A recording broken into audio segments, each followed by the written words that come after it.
বাংলাদেশে যে কত ধরনের প্রতারক আছে এটা আমাদের ধারণার বাইরে।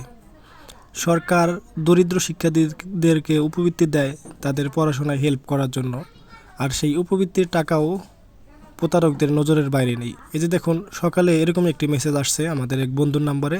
তো আমাদের সেই বন্ধু তার এই মেসেজটি আমাদের গ্রুপে দিছে। মেসেজটা এরকম: প্রিয় শিক্ষার্থী, উপবৃত্তি দেওয়া হচ্ছে 4200 টাকা। যোগাযোগ, মানে উপবৃত্তি পাওয়ার জন্য এই নাম্বারে যোগাযোগ করতে বলা হয়েছে। তো এই নাম্বারে এখন যোগাযোগ করব, চলুন দেখি কি বলে।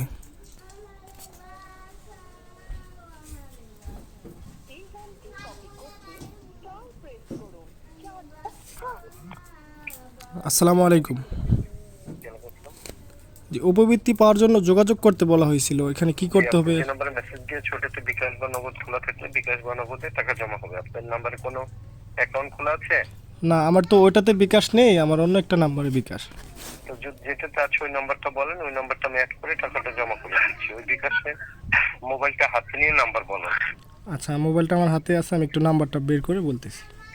ওইটা কি আলাদা ফোন নাকি ফোনের দুটো সিম? হ্যাঁ, ওইটা আমার আলাদা ফোন।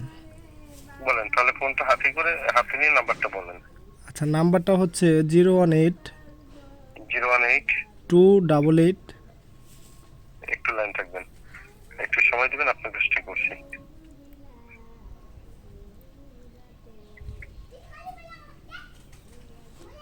একটু সময় লাগতেছে, আমাকে একটু সময় দিবেন। আচ্ছা, সমস্যা নেই। 018 018 288 018 04। ওই অ্যাকাউন্টটা কি সচল আছে? অ্যাকাউন্টটা কি ব্যবহার করেন নাকি নষ্ট অ্যাকাউন্ট? হ্যাঁ, এটা আমার আব্বুর বিকাশ, তো এটা ব্যবহার করে। ব্যবহার করা হয়, আপনি জানেন? হ্যাঁ হ্যাঁ, আমার বাবা এটাই ব্যবহার করে। ঠিক আছে, আমি চেক করছি, লাইন থাকবেন। নাম্বারটা আবার বলেন। 018 28 018 288 আর কি, 288 018 08 88 288। হ্যাঁ 018 হ্যাঁ 288। হ্যাঁ, হ্যাঁ 04 04 07 07 0। আচ্ছা, আপনার এই নাম্বার আমি প্রথমত বিকাশ থেকে টাকা অ্যাড করানোর জন্য এইমাত্র একটা এসএমএস করেছি। দেখেন, একটা মেসেজ দিয়েছি, ওইখানে 6টা সংখ্যা দিয়েছে। দেখেন, একটা মেসেজ পাঠাইছি, পাইছেন? মেসেজটা এখনো আসে নাই। মেসেজ সেন্ড করে দিয়েছি আপনার ওই নাম্বারে, আমি চলে গেছি বিকাশ থেকে। দেখেন, মেসেজ তো আসে নাই।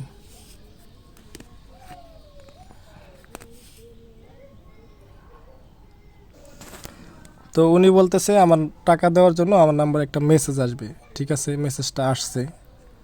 এটা নাকি টাকা দেওয়ার জন্য মেসেজটা পাঠাইছে।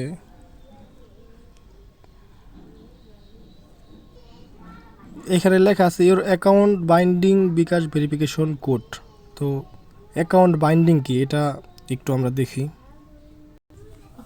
তো ওনাকে আমি কল দিলাম, আমি কি স্টুডেন্ট, আমি কোন কলেজের স্টুডেন্ট বা কি, কেমনে কি, আমার সম্পর্কে কোনো কিছুই না জেনে উনি আমার বিকাশে একটা কোড পাঠাইলো, বললো যে আমার নাম্বারে টাকা আসার ব্যবস্থা করবে। তো এখানে লেখা আসছে your account binding bKash verification code. এই কোডটা উনি আমাকে চাইবে, এটা শিওর। তো বিকাশ বাইন্ডিং কি, এটা একটু আমরা দেখি ইউটিউবে।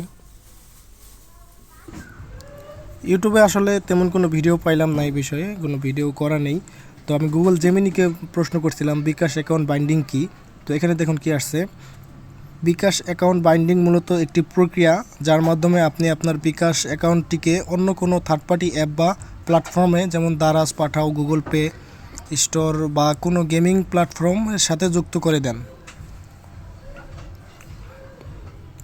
সহজ কথায়, এটি আপনার বিকাশ ওয়ালেটকে ওই নির্দিষ্ট অ্যাপের সাথে লিঙ্ক করে দেয়, যাতে প্রতিবার পেমেন্ট করার সময় আপনাকে নতুন করে পিন বা ওটিপি দিতে না হয়। তো এখানে বিষয়টা আসলে এরকম যে আমাকে যে কোডটা পাঠাইছিল ওনারা, এই কোডটা যদি ওনাদেরকে আমি দিয়ে দিতাম, তো আমার যে বিকাশ অ্যাকাউন্টটা আছে এই অ্যাকাউন্টটা ওনারা যে কোনো একটা অ্যাপের সাথে আর কি লিঙ্ক করে দিত। যেমন এখানে কয়েকটা নাম বলছে, গুগল পে, থার্ড পার্টি অ্যাপগুলোর মধ্যে গুগল পে আছে, দারাজ, পাঠাও, মানে এই ধরনের যে কোনো একটা অ্যাপের সাথে লিঙ্ক করে দিত। ওইখান থেকে ওনারা যে কোনো কিছু পেমেন্ট করতে পারতো। আমার বিকাশ অ্যাকাউন্টের পিন বা ভেরিফিকেশন কোড কিছুই আর প্রয়োজন হতো না। তো আমার অ্যাকাউন্টের টাকা থাকলে ওনারা এইভাবে টাকাগুলো নিয়ে নিতে পারতো। আশা করছি আপনারা বুঝতে পারছেন।